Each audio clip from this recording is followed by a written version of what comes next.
here with here's the trachea. This is not a gland, but that's a windpipe.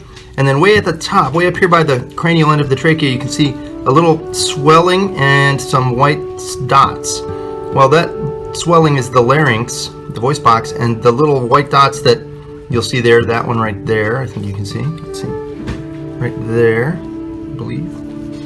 Right there.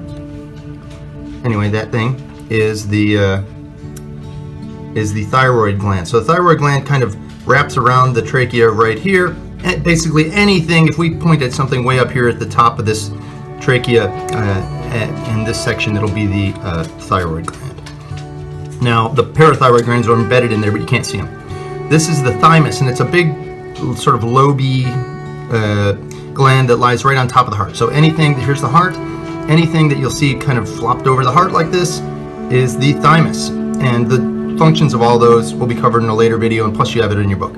So now I'm just going to point out some landmarks here. Here's the liver. That's not a gland. I mean, not an endocrine gland. Here's this big strap-like thing called the spleen, which helps functions in your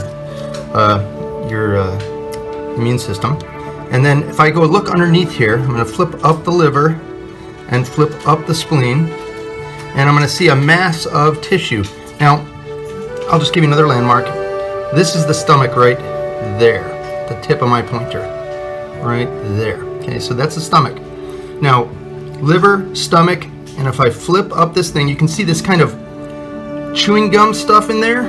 So between the stomach and the spleen, in this kind of membrane, this membrane is called the mesentery, is this, they call it a diffuse organ, and it's kind of spread out. And it looks kind of like, to me, like chewing gum. So right in here, if I can get the light, sorry. Let's see if I can get around over here. Let me get another tool. I'm going to use the scissors to point. Okay, so right there, that's the pancreas. All right, the pancreas functions in digestion, but also in your endocrine system in the production of insulin and glucagon. All right, moving on. Now I'm going to move to the right kidney over here, just because it's closer to the camera, but I'm flipping up some more liver here and moving the stuff out of the way. So here's a kidney. But at the top of the kidney is what I'm trying to look at. Right here at the cranial end of the kidney, you see this little white dot. Another little white lump. Okay, that is your adrenal gland, or the rat's adrenal gland, right? So the adrenal gland's right there, and that produces a number of hormones, which again will be detailed in a later video, and what you have in your book. So any gland, any little white blob you see at the top of a kidney, adrenal gland.